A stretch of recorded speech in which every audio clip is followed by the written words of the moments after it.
Hey everyone, today we're jumping into a really powerful book called Letting Go by David R. Hawkins. We're going to pull out 5 huge lessons from it that can totally change how you understand and deal with your emotions, and hopefully find a lot more peace.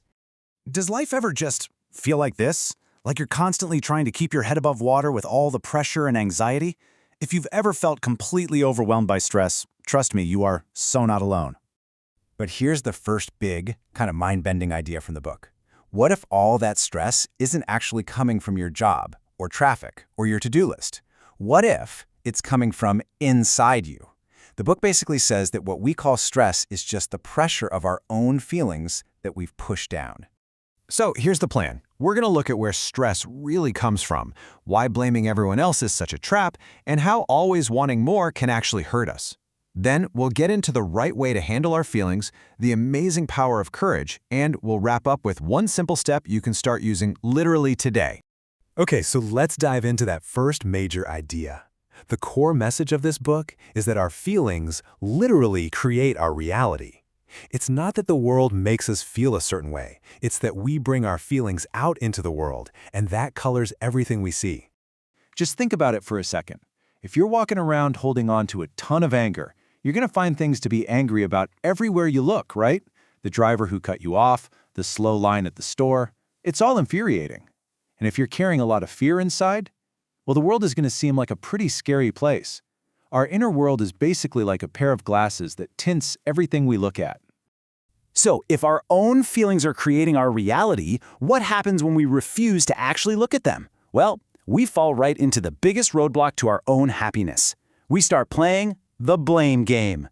And the book has a great definition for this. Blame is the world's greatest excuse. It feels so much easier to just point the finger at someone else for why we feel bad.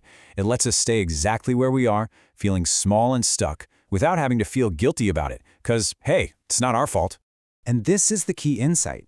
Blame is just a signpost. Anytime you catch yourself blaming someone or something for how you feel, that's a huge signal. It's pointing right back at you, showing you that there's a feeling inside that you need to pay attention to.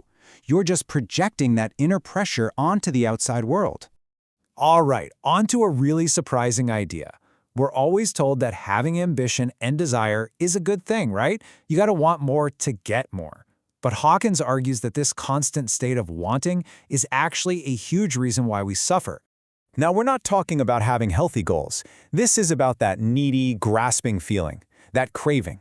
It's the constant feeling that you're missing something, that you're not whole until you get that next thing. And that feeling of never enough, well, that's what keeps us feeling trapped. So, what's the alternative? Well, the shift in thinking here is pretty profound. Instead of coming from a place of lack, I don't have this thing, you move to a place of creation. You choose what you want, you actually picture it like it's already yours, and then you let go of that desperate need for it. You switch from wanting to allowing. Okay, so we've got all these feelings bubbling up inside us. Anger, fear, sadness. We know we shouldn't blame other people for them, so what are we actually supposed to do with them? This right here is the core technique of the whole book. See, most of us do one of 3 things. We either suppress the feeling, just stuff it down and pretend it's not there, or we express it, we yell, we complain, we vent, or we escape it. We binge watch a show, scroll on our phones for hours, eat a bunch of junk food. But here's the catch. None of those things actually get rid of the feeling's energy. It's still there. The book says we should do the exact opposite of what we normally do. Instead of running, you just stop. You let go of all the stories and thoughts about why you feel this way, and you just let yourself feel the raw sensation in your body. You don't judge it as good or bad, you don't try to fix it, you just feel it. And weirdly enough, if you do that, it'll eventually just run out of steam and dissolve. Kind of like a storm passing by. This brings us to our last big lesson, and it's all about the emotional turning point that makes all this letting go stuff possible. And that turning point is what the book calls courage. Now, when we say courage here, it doesn't mean you're not afraid. Not at all. It just means you are willing to face your feelings. It's that moment you decide, you know what, I can handle this. I'm willing to look at what's going on inside me. That simple decision, that willingness, is what shifts everything from negative energy to positive energy. And the difference this makes is just massive. Below the level of courage, when we're in feelings like fear or guilt or shame, we tend to operate by force. We try to grab things from the world to make ourselves feel better, and we often feel like victims of our circumstances. But at the level of courage and above, we start operating from true power. We actually have energy to give, and we start to see ourselves as the creators of our own lives. So how do we pull this all together? Let's boil it all down to one simple, really powerful thing you can do the very next time you feel a strong, negative emotion coming on. Think about it. Someone cuts you off in traffic. Your boss says something that ticks you off. You get into a stupid argument. In that moment, what's the very first thing you can do to practice letting go? This is the whole game. This one question instantly pulls you out of the blame game and puts you into self-awareness mode.